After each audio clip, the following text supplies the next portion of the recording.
नमस्कार, मैं हूं कविता उपाध्याय और आप हैं भारत टीवी के साथ। निगम चुनाव की लगभग हम रोजाना बातें करते हैं, आपके बीच में मैं आती हूं भारत टीवी के माध्यम से।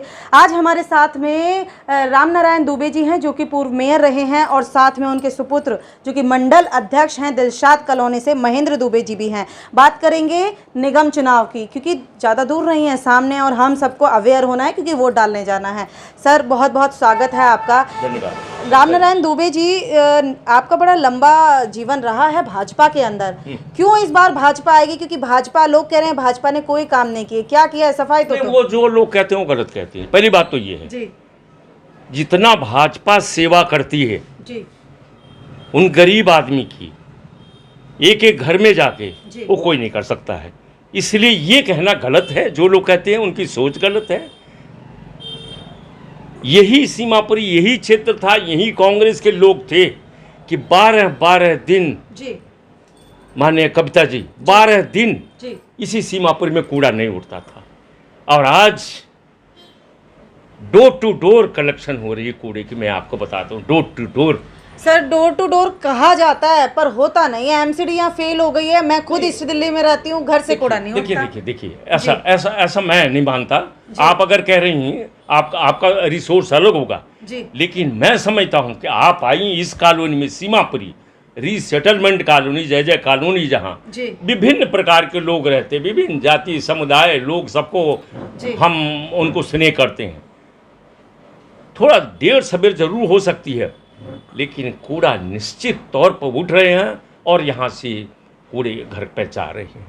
इसलिए तो बीजेपी आएगी वापस से? मैं कहता हूँ 100% बीजेपी ही आएगी, क्योंकि बीजेपी ने ऐसा काम किया है। नगर निगम में अनेकों फैसला, बीजेपी ने आज तक कोई हाउस टैक्स से 1 पैसे भी नहीं बढ़ाया। ये मैं आपको बता दूं। बीजेपी, सुनिए, कोरोना काल के अंदर हमारा सबसे बड़ा हॉस्पिटल स्वामी दयानंद है। 300 बेड हमने वहां पर लगवाया और वहां के डॉक्टर, उनको हम नमन करते हैं। सारे डॉक्टर मिलके और लोगों की सेवा कर रहे थे। इसलिए बीजेपी ही चौथी बार, तीसरी नहीं चौथी बार ईस्ट दिल्ली में, साउथ में भी, नॉर्थ में भी आएगी। क्योंकि बीजेपी के लोग जो हैं, चाहे मैं हूं, चाहे ये यंग मैन होंगे, चाहे कोई भी हो, चाहे आप होंगे, उनका लक्ष्य होता है लोगों को अपनी सेवा देना। मैं सेवा के लिए आया हूँ। पार्टी, यहाँ कुछ नहीं मिलता। मैं आपको बता दूं, 1 रुपये सैलरी नहीं है, लेकिन लोग पार्क तो उजड़े रहते हैं दुबे जी, पार्क में भी विकास नहीं दिखाई दे रहा।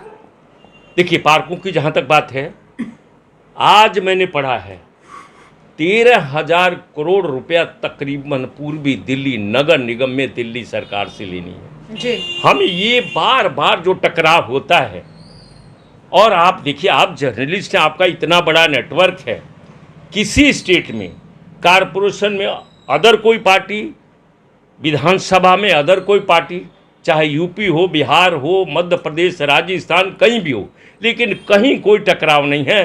केवल टकराव होता है दिल्ली कारपोरेशन और दिल्ली सरकार। हमारा जो फंड है 32%, हमारा शेयर, मैं अपना शेयर मांग रहा हूँ। मैंने आपसे ये नहीं मांगा कि भाई आप कुछ मुझे दो।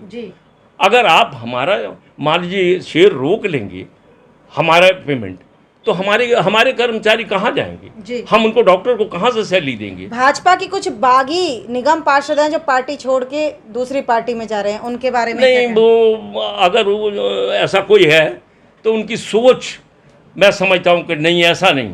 क्योंकि हम लोग वो उस पार्टी से जुड़े हुए हैं, उस पार्टी से जो 50-50 साल केवल भारत माँ की जय और वंदे मातरम करने के लिए हम आए हैं। हमें सीट नहीं चाहिए। निगम का चुनाव, विधानसभा का, लोकसभा का, ये सब अपने कर्म और अपने भाग्य पर होता है और पार्टी सब देखती है। एक मेरे जैसा व्यक्ति, गांव का व्यक्ति, गरीब ब्राह्मण आके दिल्ली में रोटी रोजी कमाने के लिए, और उस पार्टी ने कहाँ से कहाँ पहुँचा दिया, आप ये बताइए। आप बहुत पुराने कार्यकर्ता हैं भाजपा के। टिकट की अगर बात करते हैं, सब कार्यकर्ताओं के मन में आशा होती है कि हमें मिल जाए, और उनका हक भी बनता है मांगने का, अपने परिवार में कुछ कहने का। क्या लगता है, क्या सिनेरियो रह सकता है इस बार भाजपा के अंदर? नहीं, सुनिए, मैं इस बात को आपको एग्री करता हूँ जी। कि जो कार्यकर्ता पार्टी में आता है निश्चित तौर पर उसके दिल में होता है कि मुझे टिकट मिलना जी। चाहिए और टिकट मांगना भी चाहिए, लेकिन जिसको टिकट मिल जाए, मेरा एक एक कार्यकर्ता, वो गरीब कार्यकर्ता उठ के खड़ा होके और वो कहता है भारतीय जनता पार्टी को जितवाएंगे, हमने प्रयास किया, हमारे भाग्य में नहीं है। अब जिसके भाग्य में जिसको टिकट मिला है उसको हम जीत के और दिल्ली नगर निगम में चौथी बार इस क्षेत्र से भेजेंगे। इसलिए भारतीय जनता पार्टी ऐसी पार्टी है, जो लोग ये सोचते हैं उनकी अपनी सोच है, उनके बारे में मैं कोई कमेंट नहीं अपना करूंगा। लालच होता है, जो भी उनकी अपनी लालच है, जो भी है, जी। लेकिन इस भाग्य और अपने कर्म से, गीता सार ने जो जी। कहा, जैसा कर्म करोगे वैसा फल देगा भगवान, यह है गीता का ज्ञान, यह है गीता का ज्ञान। दुबे जी, यंगस्टर को मौका मिलेगा लगता है मिलेगा, आपको? निश्चित तौर पर मिलना भी चाहिए जी। इनका समय है, युवाओं का समय है, बिल्कुल इनको मिलना चाहिए। ये ज़्यादा मेहनत करेंगे, आगे करेंगे, लेकिन इनको अनुशासन में और लोगों को जनता को, जी। गरीबों को जो सड़क पर बैठे हैं उनको सम्मान भी इनको देना पड़ेगा, उनके पैर भी छूना पड़ेगा बिल्कुल। कि मैंने आपसे वादा किया था कि अगर मुझे मौका मिला है तो मैं आपकी पूरी सेवा करूंगा, कोई तकलीफ नहीं होगा आपको। इसलिए इनको मौका मिलना चाहिए और ये जाएंगे। मैं विश्वास से कह सकता हूं कि ये जो यंग आएंगे निश्चित तौर पर वो भारतीय जनता पार्टी के सिपाही हैं, कार्यकर्ता हैं, उनकी विजय भी सुनिश्चित होगी और ईमानदारी से ये जनता की सेवा भी करना चाहिए। दुबे जी, महेंद्र दुबे जी आपके सुपुत्र हैं और बहुत पुराने कार्यकर्ता ये भी हैं, तो क्यों ना पार्टी में आपकी भी चाह होगी कि सुपुत्र को एक मौका मिले, जनता भी ये चाहती है। क्या आपकी पर्सनल सोच है? जनता भी शायद सोचती होगी कि क्यों नहीं इसी परिवार से फिर एक बार हुई है। ना, देखिए ये निर्णय पार्टी का है। ठीक है कविता जी, ठीक आप जर्नलिस्ट हैं, जो पार्टी कहेगी, जी, पार्टी हमारी माँ है। ठीक है, मैं पार्टी को अपनी माँ मानता हूँ।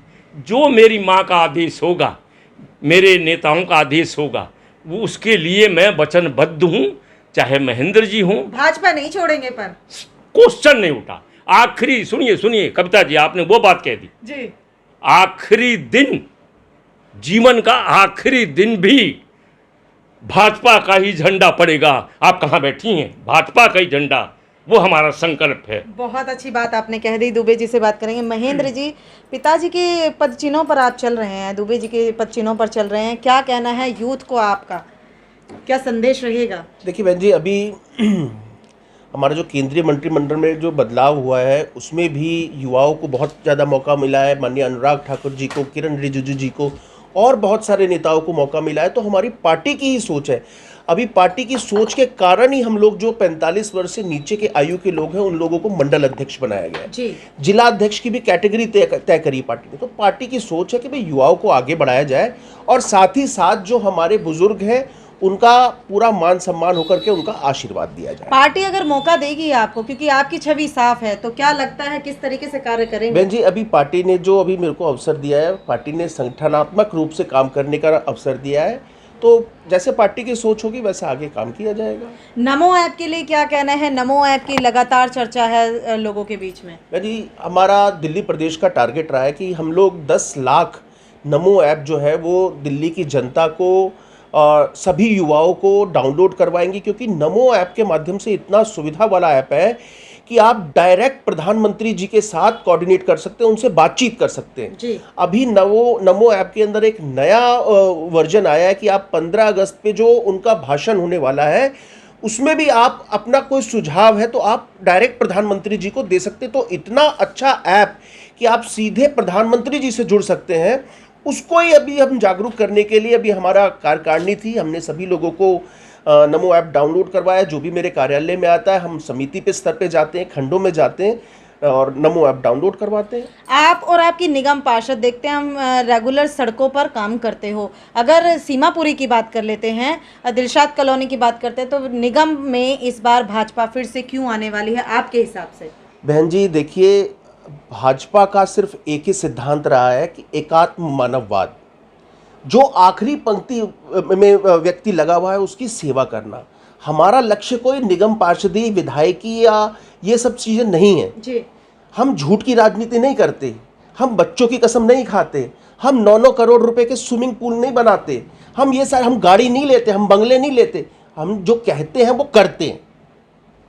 तो सीधी सीधी जनता अब जागरूक हो गई है, सबको पता है कि क्या कौन विषय कर रहा है। हमारे सांसद जी की देखिए ना जी, मैं तो ये कहना चाहता हूँ आपके चैनल के माध्यम से कि जिस प्रकार से सांसद जी कोई सैलरी नहीं ले रहे और अपनी सैलरी जो है लेकर भी वो शमशान घाटों के सौंदर्यीकरण में लगा रहे हैं, आपके विधायक क्यों नहीं लगा रहे? आपके विधायकों को 4-4 लाख रुपए की सैलरी मिलती है, वो ये सैलरी शमशान घाटों में सौंदर्यीकरण में क्यों नहीं लगवा रहे? आप बताइए ना बहन जी। मतलब वो तो उनके तो सारी सुख सुविधा, सारे फर्स्ट क्लास इनोवा गाड़ियों के अंदर घूम रहे हैं, तो उनको भी ये काम करना चाहिए। उनको भी जैसे सांसद जी ने अपनी गौतम गंभीर फाउंडेशन से 2-2 गाड़ियां लगवाई हैं, एक क्रिमेशन के लिए एक वैन लगवाई है, बहुत सारे ऐसे काम, वैक्सीनेशन करवाया है अपने पैसों से। क्यों नहीं इनके विधायक कार्यालयों में वैक्सीनेशन हो रहा? भाई इनके विधायक भी अपने पैसे से वैक्सीन खरीदे और लोगों को लगवाए। दिल्ली में यूथ के लिए तो वैक्सीन ही नहीं है महेंद्र जी। नहीं, अब दोबारा आज भी पेपर के अंदर आया है कि कोविशील्ड और कोवैक्सीन की दोनों डोज, जो पहली डोज लगनी है वो आ गई है और लोग जाकर के लगवाए। हम लोग कैंप के माध्यम से और जहाँ जहाँ लग रहे हैं हम उनको बता भी रहे। तो कुल मिलाकर के अगर बात करते हैं दुबे फैमिली की, नरेंद्र दुबे जी की, राम नारायण दुबे जी की और महेंद्र दुबे जी की, तो दोनों का यही कहना है कि भाजपा इनके कण कण में है और ये जब तक जिएंगे भाजपा के लिए जिएंगे, भाजपा के लिए काम करेंगे। और निगम चुनाव की अगर बात करते हैं तो लगातार आपके बीच में हम सभी दिग्गजों को लेकर के आ रहे हैं। निर्णय आपको करना है, चुनाव के वक्त आपको ये सारी चीज़ें समझनी है।